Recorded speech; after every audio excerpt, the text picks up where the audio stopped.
इसमें आपका कहीं ना कहीं टाइम तो वेस्ट होएगा ही, कॉन्फिडेंस भी लूज हो जाएगा कि गलत होने शुरू हो गए वर्ड्स, ठीक है। तो आप क्या करना, धीरे धीरे धीरे धीरे स्पीड को बढ़ाना और वही स्पीड आनी शुरू हो जाएगी जो घर पर आती थी।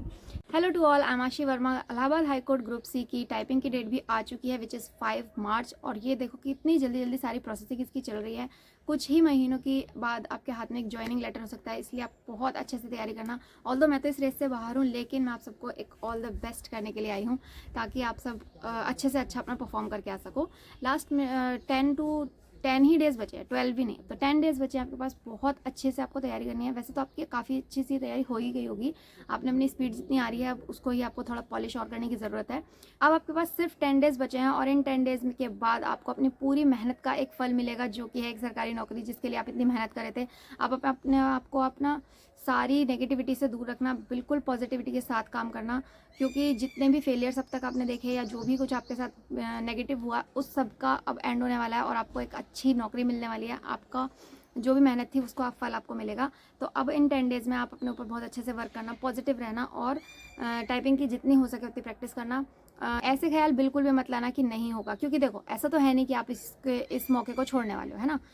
आपको ये देना तो है ही, तो आप इसको पूरी तरह से दो, जितना हो सके उस तरह से दो, क्योंकि अब इसके बाद तो कोई और लेवल है ही नहीं ना। आपको सिर्फ अपनी टाइपिंग करनी है और अपनी जॉब ले लेनी है, दैट्स इट। तो बिल्कुल इस मौके को मत गंवाना, बहुत अच्छे से प्रैक्टिस करना, बहुत अच्छे से वहाँ पर देकर आना।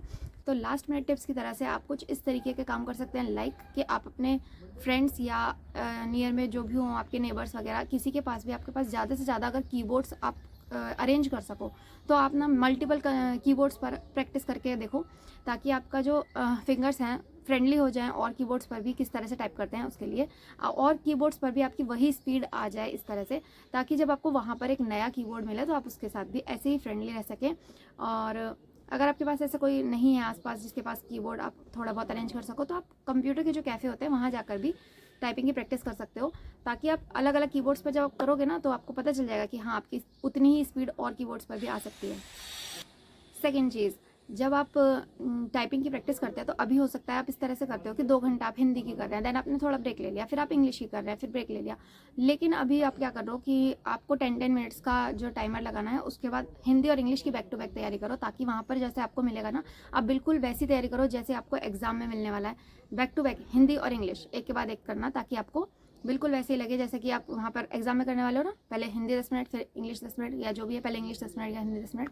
उसको एग्ज़ाम हॉल जैसा फील लेने के लिए अपने फ़ोन में टाइपिंग की साउंड के साथ उसको ईयरफोन में लगाकर उसके साथ प्रैक्टिस करना, ताकि आपको जैसे एग्ज़ाम हॉल में साइड में आपको टाइपिंग की लगातार साउंड मिलती रहेगी, उसके साथ आप किस तरह से अपनी स्पीड को बढ़ा रहे हो, कितनी स्पीड आ रही है, तो उस तरह से भी आप तैयारी करके देख लेना। तो आप इस तरह से अपने आप को बिल्कुल एक एग्ज़ाम हॉल जैसा फील देने के लिए टाइपिंग को एकदम ऐसे ही करना जैसे कि 10-10 मिनट्स की होती है। तो पहले हिंदी फिर इंग्लिश, देन आप टाइपिंग की साउंड के साथ उसकी तैयारी करना, ताकि आपको जैसा एग्जाम हॉल में आसपास माहौल मिलेगा टाइपिंग के साउंड के साथ, वैसे ही आपको मिले। यानी कि आप यूट्यूब पर लगाओ टाइपिंग की साउंड, काफ़ी सारी साउंड्स हैं, उसको ईयरफोन में लगाओ। मैंने पहले भी आपको एक वीडियो में बताया था इन सब बारे में, है ना। अगर आपने वो वीडियो नहीं देखी है तो मैं उसको भी डिस्क्रिप्शन या कहाँ भी लिंक करते हैं उसको दे दूँगी, ताकि आप उसको देख लेना पूरा।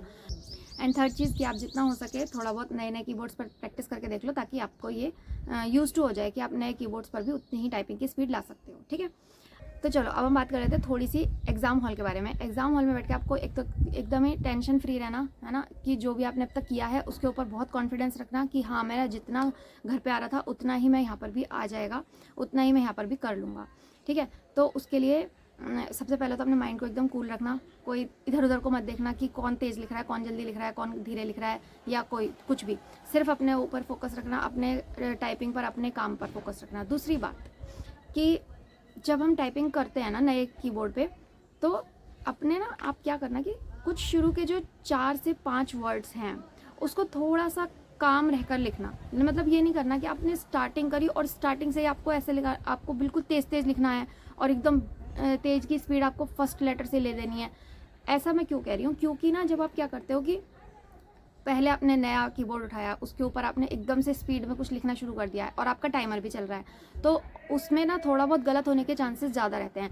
अब अगर आपने पहला वर्ड लिखा, दूसरा वर्ड लिखा और उसी में कोई मिस्टेक हो गई और फिर आप उसको बैक स्पेस दबा रहे हो, तो बात तो वही रही ना कि आपने बैक स्पेस दबा दिया या आपने थोड़ा धीरे लिखा, टाइम तो वही लगा। लेकिन बात होती है कॉन्फिडेंस की। अगर आपने थोड़ा सा भी गलत लिखा और उसको बैक स्पेस दबाना पड़ गया तो आपको ना थोड़ा बहुत कॉन्फिडेंस लूज हो जाएगा कि यार जो वर्ड वहाँ सही लिख रहे थे घर पे वही गलत होने शुरू हो गए।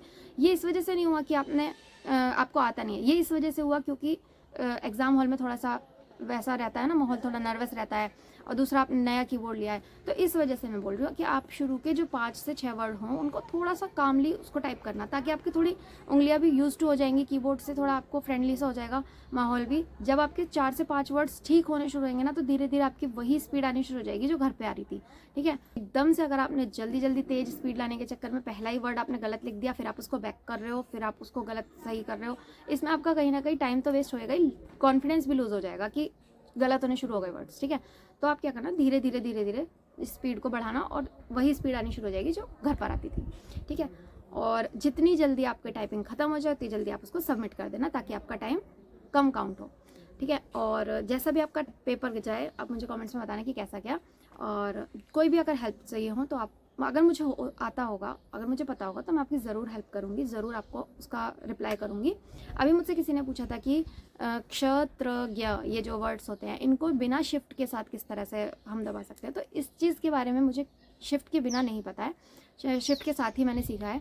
अगर आप में से किसी को पता हो कि शिफ्ट के बिना भी इन चीज़ों को किस तरह से बना सकते हैं तो आप वो भी हमें कमेंट्स में बता सकते हैं ताकि उनकी हेल्प हो जाए और औरों की भी हेल्प हो जाए। तो जितना हो सके उतनी प्रैक्टिस करो ताकि आप अच्छे से पेपर दे के आओ और होली को बहुत अच्छे से एंजॉय करो, क्योंकि अगर आपके हाथ में आपकी जॉब आ गई तो बस फिर तो उसके बाद मज़े ही मज़े हैं आपके लिए, आपके पेरेंट्स के लिए, फैमिली के लिए। कितना अच्छा माहौल होगा, कितना अच्छा लगेगा आपको कि आपको एक जॉब मिल गई है।